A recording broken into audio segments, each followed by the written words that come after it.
What projects are you working towards that you'd like to see accomplished in the next, I don't know, year, maybe 5 years? So there's a lot of projects in my mind, but the current one is just supplying people in Ukraine with whatever they need. And so I started this donation campaign where people are, I mean, it's been amazing. People, So tell me about your donation campaign. sure. Is there a link? Yes. In the beginning, on Thursday night, I was like, how can I help these people? I've helped them connect in Ukraine and find like Airbnbs and other things, but what else can I do from here? Yeah. So Robbie and I started Venmo link just for that purpose, to collect the money to send there. But then we figured out, oh, you can't just send money to Ukraine anymore because they can't take them out. So I figured out a way to send money to Poland, where a person I know in Poland bought the supplies, and they found somebody who has a truck, like a trucker person, and he's gonna take it to the border and meet up with my family on the border to deliver the supplies specifically to that village. And what supplies are you providing? They need pretty much everything because the village got just overwhelmed with refugees. This little school has Your little village. my little village. Was No that other new- organization gets there to deliver any Was supplies. that new road they built? Yes. People were just fleeing anywhere they could, and a lot of people come there for summer. Right now, there's like a summer camp, so see. that building is full of women and children that took nothing with them because they had to flee. They have nothing, literally. Not even proper jackets for the kids. So we're providing from like scissors to cut kids' nails to food, like cereal and different toiletries, just toilet paper and soap to wash your hands and anything and everything that you need as a person, because those people have nothing. And how successful have you been with raising funds to this point?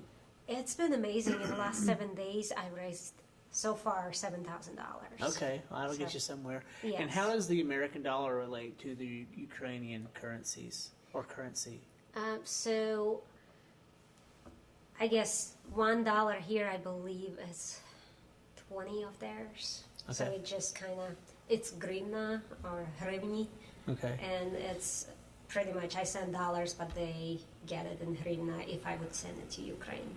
But since I send it to Poland, they get zloty, is the name of the money in Poland. Okay, and how does the Ukrainian currency add up to is it the ruble in Russia? No, it's its own money, hryvnia. It's all this. 29.8 grivna for To one Okay. US dollar. Oh, for $1 Okay, and in Russia, it's the same thing? No. No? They have their own money, rubli. And how does that relate? How does that balance? Robbie might get to it faster than us. Well, ruble is nothing right now. It's Well, Worthless. before Thursday, yeah. what would it have been? I don't know actually what it would have Let been. me ask the sum of all human knowledge. What ruble and hryvnia would be like. What was it? The Victorian Library? Was the ancient library that burned? Alexandria. The Library of Alexandria Mm-hmm. is like in his hand right now. It is. It's So, pretty amazing. Yeah, Yeah. exactly. We just, as humans, we need to learn how to handle that knowledge. Well, There's a lot of knowledge there, but we seem to be using it right in here. Yes. So you're looking at one Russian ruble back in February 26th was worth 29 cents. 29 cents of grivna. Of okay. hryvnia. So less than $1. Okay. Like Less than 29 cents. less than a Ukrainian dollar.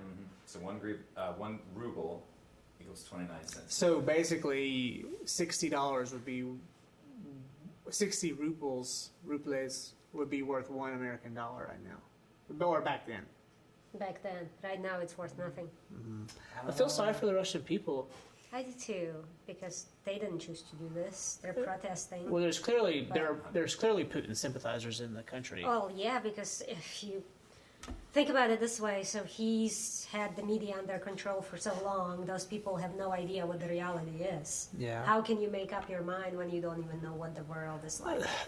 There was this one, it was probably a Vice episode, and there was a guy, this was before Vice kind of went woke, but this was a few years ago, and he was in Russia, and he was doing some, investigative reporting on, the Kremlin and like all of the things happening in Russia, and he was sort of uncovering some criminal activity, and he said he was in it looked like a really nice pastry shop in Moscow. Okay. And there was a woman there. She looked like she was a former member of Pussy Riot.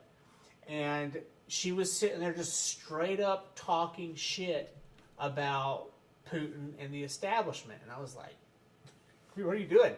And they put her name in lower thirds on the documentary and everything, and where she lived. And they didn't cover her face. They didn't blur her out.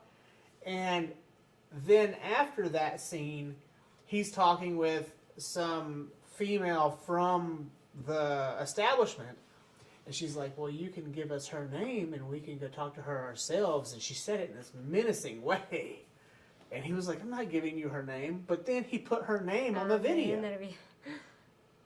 and I'm like, what? I wonder what happened to her. I don't think things went well.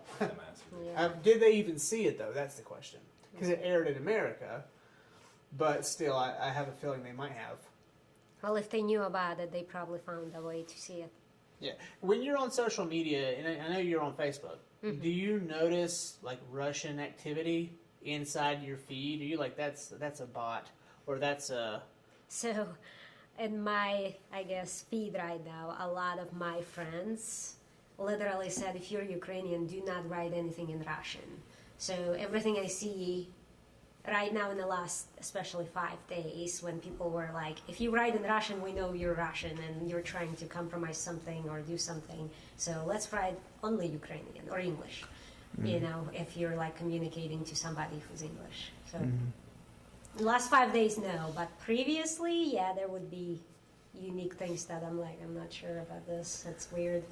Well, there was some stat that like, 1 out of 10 of like the Christian pages on Facebook is actually a Russian bot Creating it. Fueling it. Yeah, and when they say bot, I imagine there's probably a hand behind that doing that. Oh, there's definitely a hand behind They probably have them. like a whole warehouse of people just creating misinformation. Yeah. And if you're a Russian and that's your job, don't you think like that's weird? Like I'd be like, hey, what are we doing?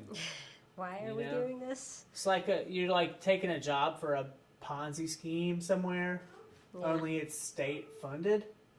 You're looking at it through your eyes, that you've had a different education and a different upbringing. Your world is a lot wider and a lot broader than theirs. And if you grow up in that, and if you're isolated from the rest of the world, it's right.